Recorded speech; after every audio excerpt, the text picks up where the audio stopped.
I would like to call the special Board Education and Business Committee meeting to order. And I'd really like to respectfully acknowledge that we are meeting on the traditional and ancestral grounds of the Coast Salish people, where we live, learn, work, and play. Can I have somebody to adopt the agenda, please? Trustee de Groot, seconded by Trustee Croft. All those in favor? Carries. And we will start with our early learning review 3.1, our next steps. Superintendent. Thank you very much. What I'd like to do, if I could, would be walk through the early learning review at a very, very high level and just provide a bit of an overview for the board. And so if you recall, last year we secured and engaged Ann Cooper.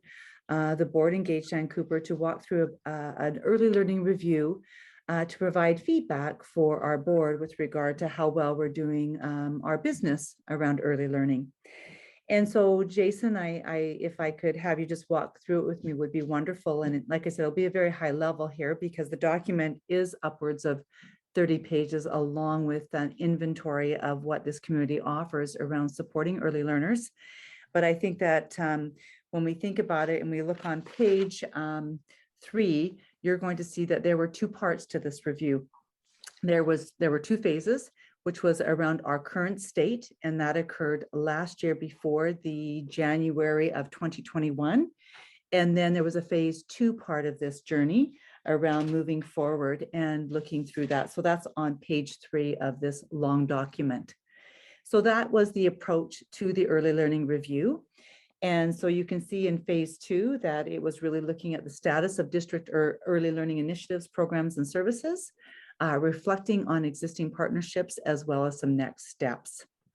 And so you'll see on page 4, it also talks about the Cowichan Valley School District Board of Education and their Early Learning Committee, and even identifies the terms of reference that the Early Learning Committee of the board and what their mandate would be with regard to early learning. Moving on to page 5 and 6, the reviewer really discusses the strategic plan, the process related to the development of that, gave the board accolades for that, also discussed the development of our logo. And you can see on even page 6, it talks about that the specific strategic plan goal to develop competent, agile learners who are creative, critical, and social thinkers that have the capacity to be global citizens. So really a look at what the focus of this would be. And then as we move on to page 7 to 10, in those pages between 7 to 10, it discusses the current use of data, EDI, and also a number of the district assessment tools that we use to evaluate and assess where our children are overall with regard to their learning. So a lot of detail in here, but like I said, I would really want to keep it at a high level. And so it really talks about the EDI, some of the evidence pieces that we use, provides some data for the board and in terms of how well our students are learning and how our early learners sit on the early development instrument, which is done every 3 years for our kindergarten students. And then if you look on page 11, it's where we really start around some of the recommendations. And so on page 11, there's a recommendation with regard to Strong Start and wondering and questioning whether our reach is far enough as the intention would be around Strong Start.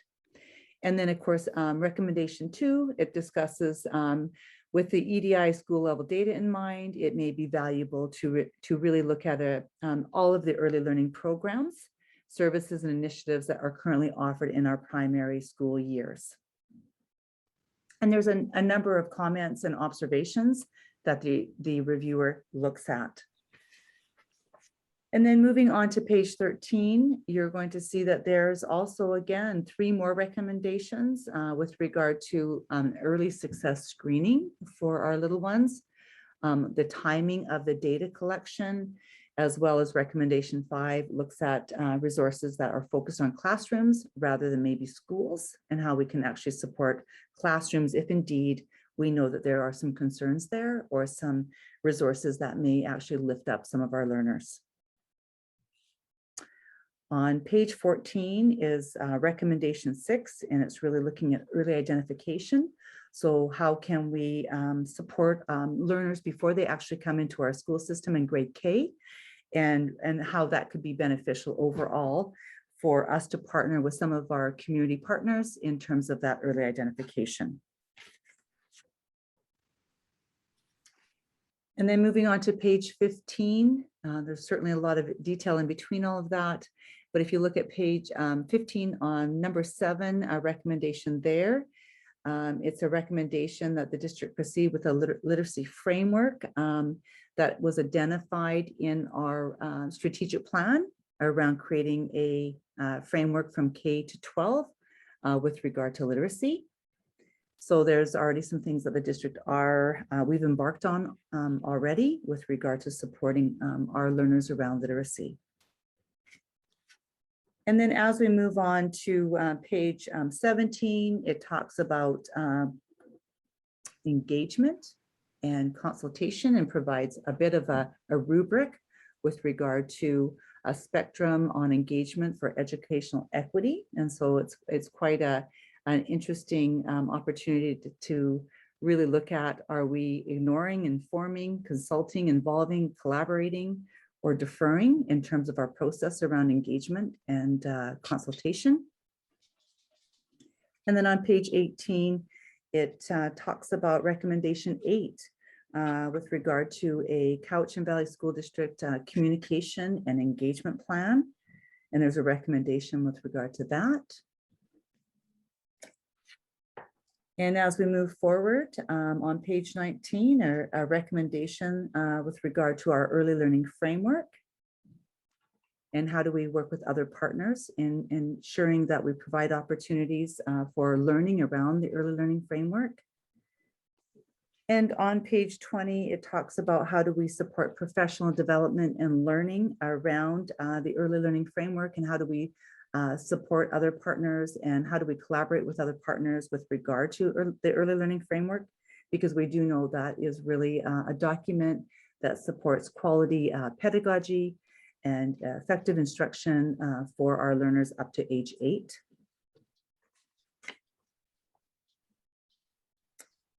And then if you look on page, as we move forward, a lot of observations by our reviewer. But if you turn to page 26 and 27, it really outlines all of those recommendations, which are 1 upwards of 10 with some closing comments. In addition to this early learning review, there is also an inventory of programs and services that our reviewer looked at across our community to determine how do we support our learners and which organizations do certain programs and which services are available for all of our youngsters before they reach kindergarten. So that is a very high level review, but I do know that the board did have the document in their package, and there's a lot of observations by a reviewer. I think that there's always limitations to someone who comes into your community to do a review for the very reason that they wouldn't necessarily know all the nuances or the context. And so therefore, it isn't an unbiased approach, but at the same time, maybe there's some questions that may not have been answered if indeed we had all the right questions. So that's a high level look at a very long document around our early learning review. And I know that we have staff here as well as myself to answer any questions that any member of the board may have. Thank you. That was definitely high level and great. Thank you very much. Does anybody have any questions? Trustee Kraft. I was always impressed sort of on the level of consideration, the scope of consideration given to community engagement. And of course, that also means that, we want families to feel that they own these facilities and programs.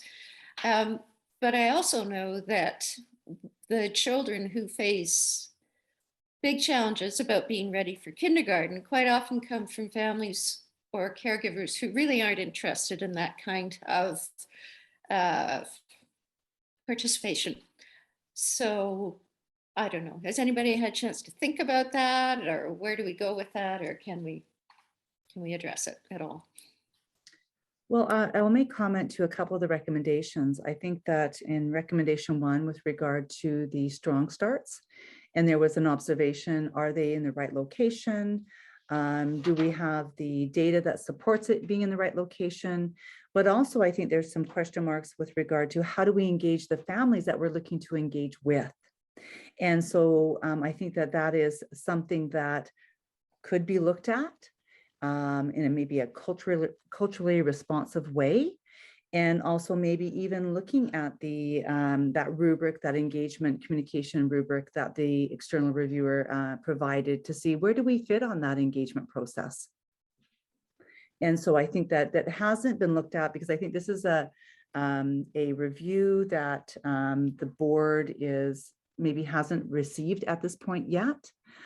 So there's certainly a lot of actions that could be taken in the future. Thank you. Trustee Stillsbury, then Trustee Dolman.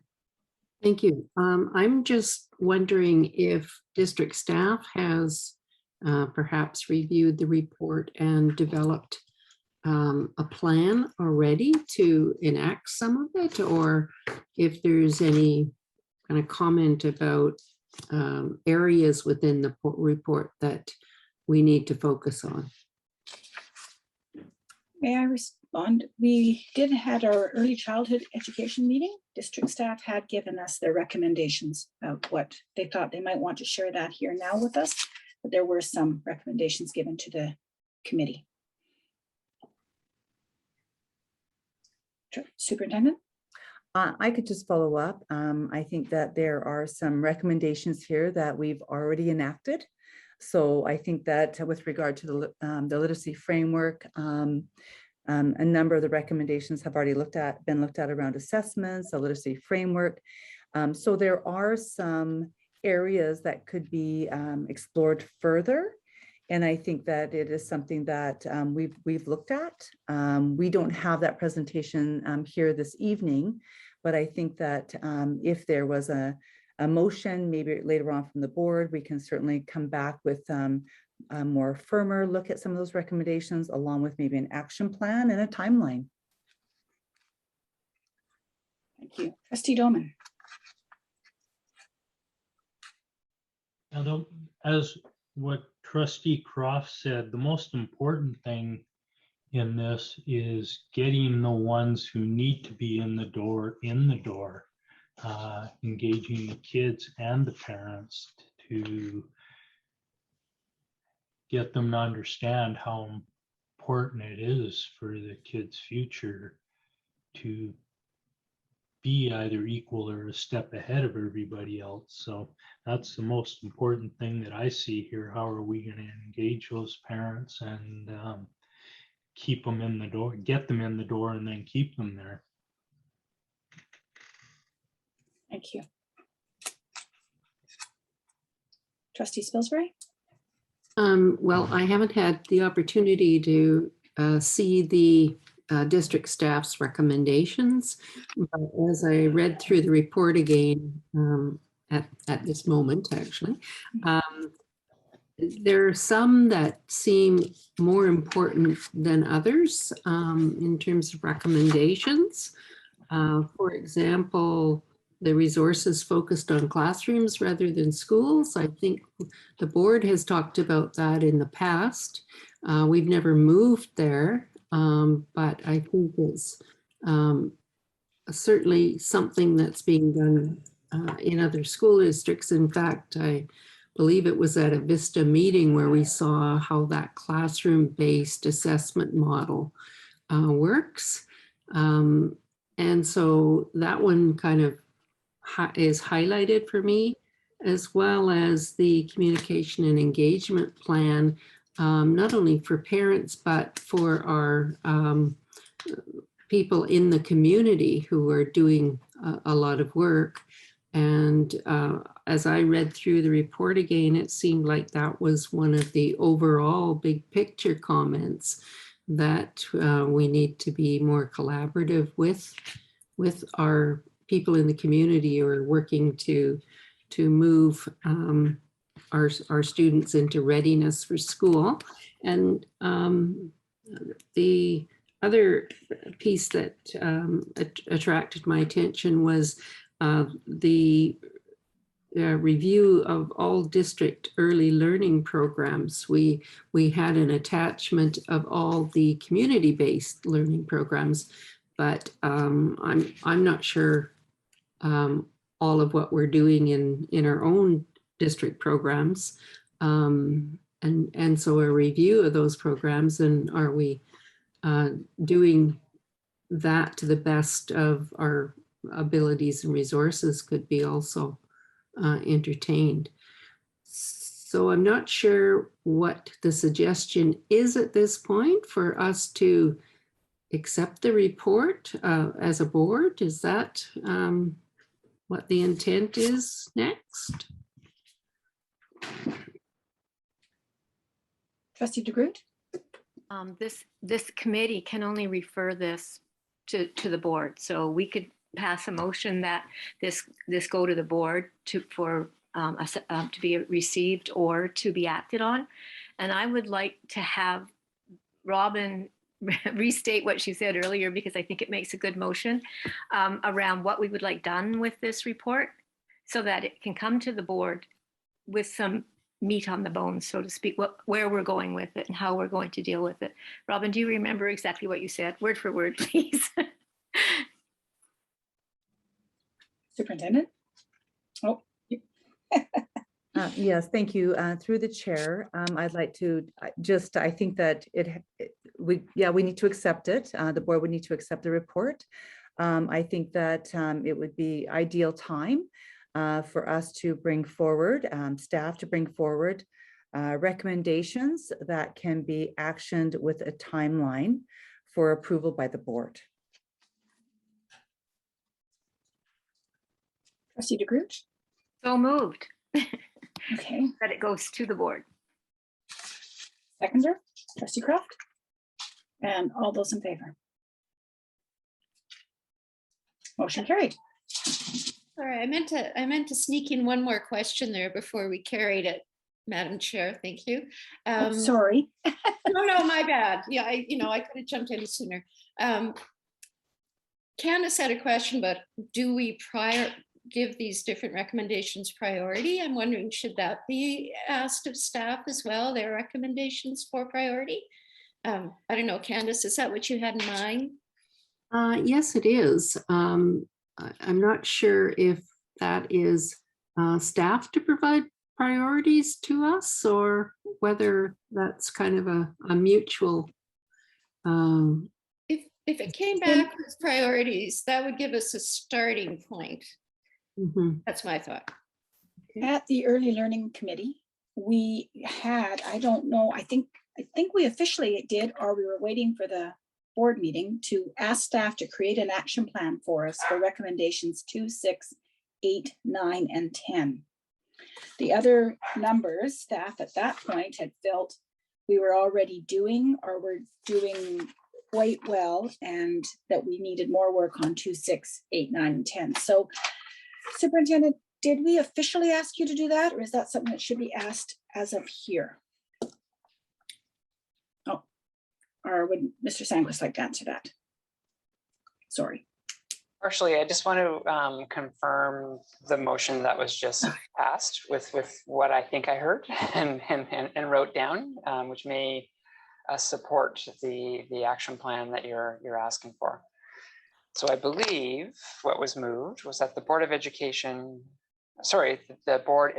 and Business Committee recommends that the board receive the Early Learning Review Report along with a staff report on actioning the recommendations. Did I hear that correctly?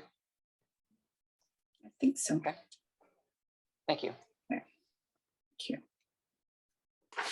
Superintendent, Do you recall whether we have officially asked for staff to create that action plan on those numbers?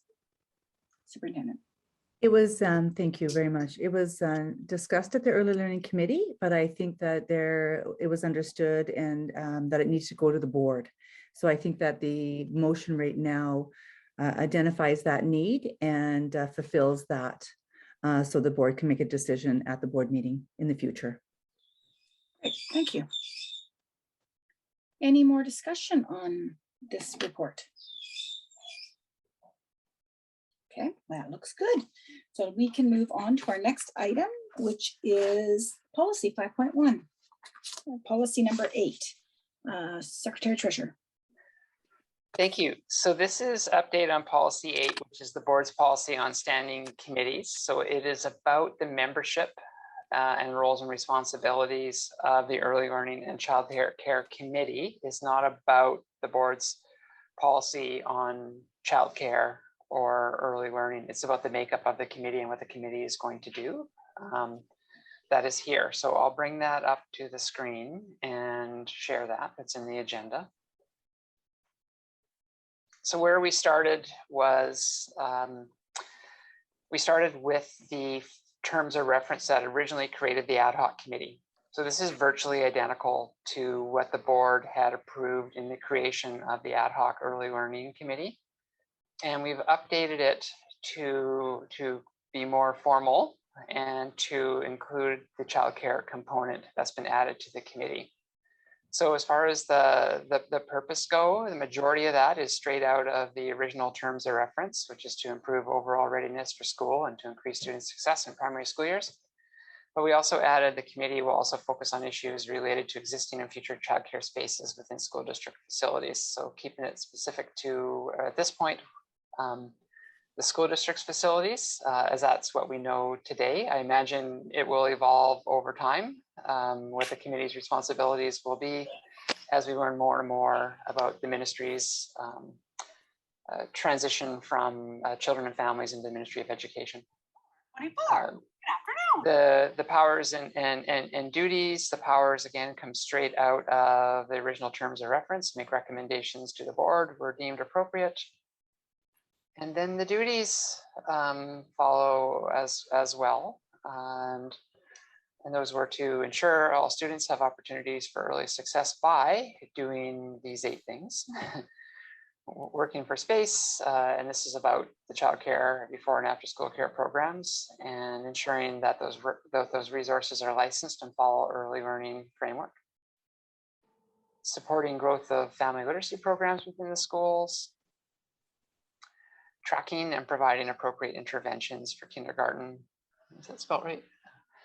And grade 1 students, developing and maintaining community connections and partnerships, promoting reading and learning as presented in the early learning framework, supporting developmentally appropriate learning opportunities that support school readiness, and providing ongoing opportunities for parents to receive quality information on early childhood education, and then promoting and supporting literacy and lifelong learning.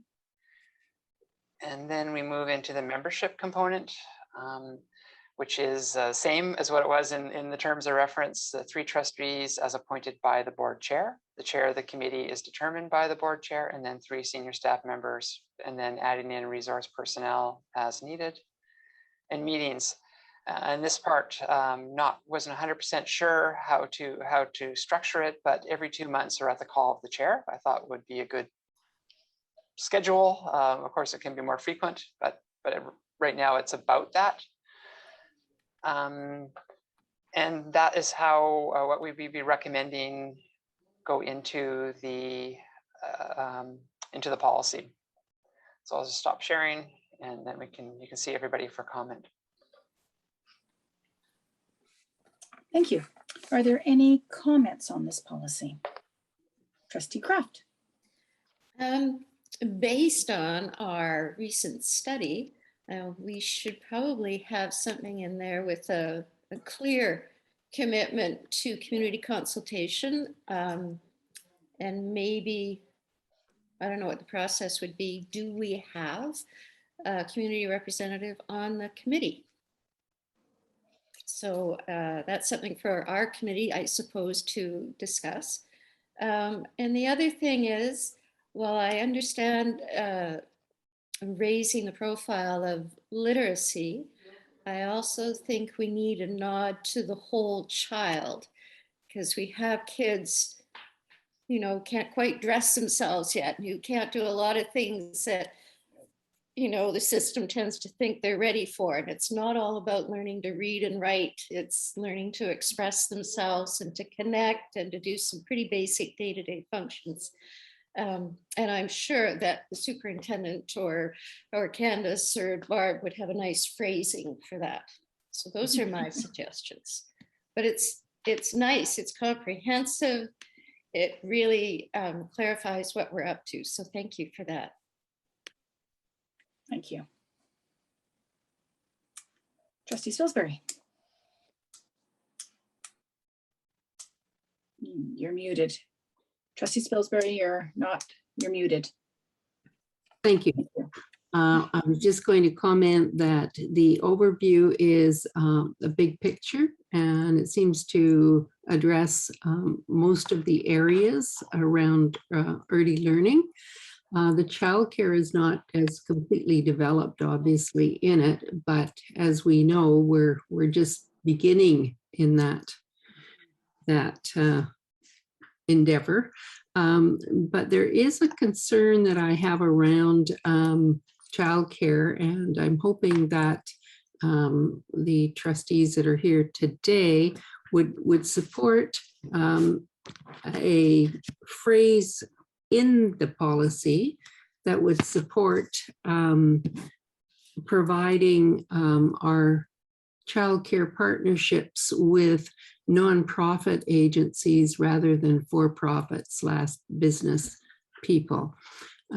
We have seen the research, we have seen the outline by Sharon Gregson, who's the kind of leader in the province and the community around the importance that childcare is provided by not-for-profits, because they collect the money and then put it all back into the program. It's part of their kind of mandate and operations. And I know other school districts have referenced nonprofits in terms of childcare. I know we've talked about it for a long time. At least some of us on the board have talked about it. And the MCFD obviously wants nonprofits. Their partnerships for the early spaces funding was to be a partner with nonprofits. So I'm bringing to you a phrase that is lifted from another school district around nonprofits, and it says, where possible, preference for provision of childcare services should be given to not-for-profit providers.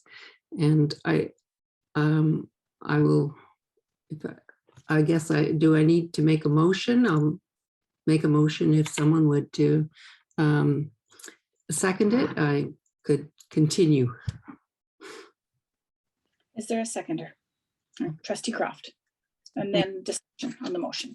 And Ms. Candace Spilsbury, would you like to start the discussion? Yes, I said most of it, which I shouldn't have, sorry. But I just say that there has even been a local research paper done at BIU in terms of the difference between not-for-profit and for-profit, strongly recommending not-for-profit to provide high-quality childcare. And that's an issue that is hard to address in childcare because there are no standards for operations. And so if not-for-profits have found a way to do that better than for-profits, I think that's the quality that we want in our schools. Thank you. I'll jump in for a moment. And just have a curiosity, and I'm new to this game-ish, newish to this game, why we're discussing it at this table, not the early learning committee table. I do not belong to the early learning committee table. Okay. And I think early learning has the possibility of discussing anything that they have opinions on there. This is also another forum for trustees at our BEBC forum, and our board forum is the other one. Thank you. Jason? The motion is to update this policy amendment to include the language that Trustee Spilsbury has indicated, which I see likely coming under duties number 1 as an expansion of duties number 1.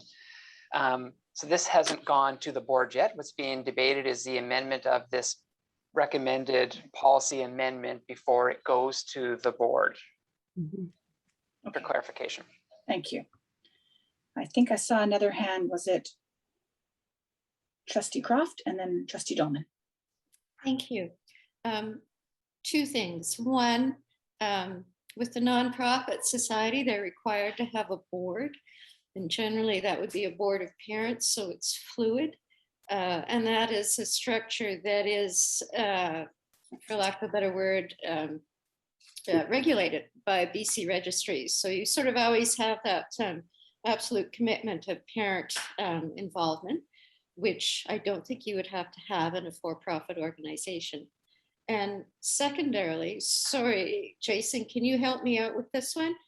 So if we recommend a change to your document, what do the people at the board see? So this hasn't been recommended to the board yet. Right. That's why we are working it in BEBC to get it to a form before a trustee makes a recommendation to send it to the board for approval. So what we're doing right now is looking at what's been proposed for the policy amendment. And Trustee Spilsbury has made a recommendation, which I see fitting into duties number 1, which is around the working of the space and establishing before and after school care programs. And so if you agree at BEBC that this is how this should be amended, you would pass this motion. But it still sits here. It's still sitting here at this table until somebody then takes it with those amendments and sends it to the board for recommendation. Yeah, I'm so sorry. Thank you. I was confused as to what the board was going to see. Do they see the amended document that we're working on, or do they see? Okay. Yes, the amended document. I'm clear now. Thank you for your patience. Trustee Dolman, I believe. I got a few things here. Number 1, if there are no standards, how do we know what we're getting, whether it's for profit or not for profit? And if there are no standards, how do we know who's living up to them and their success rates? Also, if we just limit it to not-for-profits, we're kind of handcuffing ourselves, which you should never handcuff yourself because you just limited your options.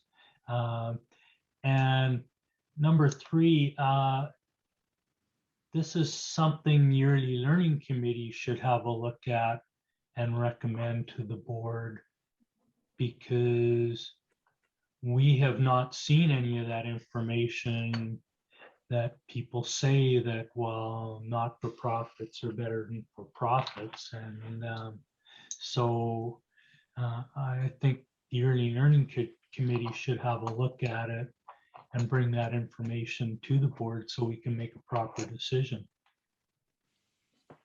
Thank you. I'll just one moment step in, and then Candace Spilsbury. We did see this at the Early Learning Committee, and we had a conversation there that still holds true here, as we were concerned about those that are in our schools now that are for-profit not being able to continue, or what we do with that. But the way it's worded, I understand it's saying that when possible and where possible. So that would mean that we wouldn't have to ask those providers to leave, because that was a big concern. And another concern is that the pool of nonprofit providers. Do we have a large enough pool of nonprofit providers to do our schools? So those were just two things we did discuss at the Early Learning Committee. And now the hand I saw was Trustee Spilsbury. Well, the first point I was going to make is this is a worded motion so that we are not put in a corner with the words "where possible." So that allows, us to go for profit if necessary, but our first intent would be to look and try and find a not-for-profit. I did send a letter on the research to the Early Learning Committee, and I know it was put in one of the packages. So perhaps we could send that information to all of the trustees. Trustee Doman? If you put in there, we would strongly like not-for-profits where possible, all the for-profit operators will just look at it and say, why bother? So once again, that will handcuff us.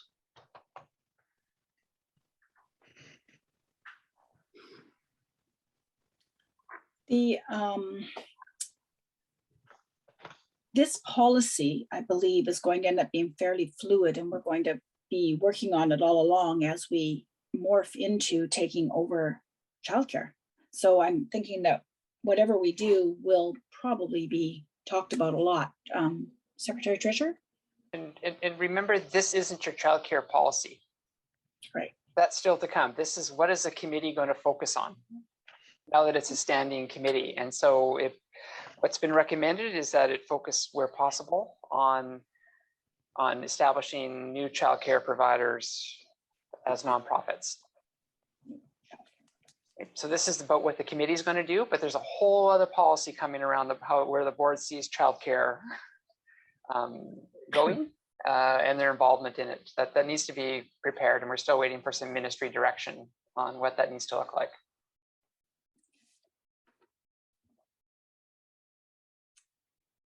Any more conversations on this? Or do we have a motion on the table, do we not? Mm-hmm. Are we ready to call the question? Let's call the question. All those in favor?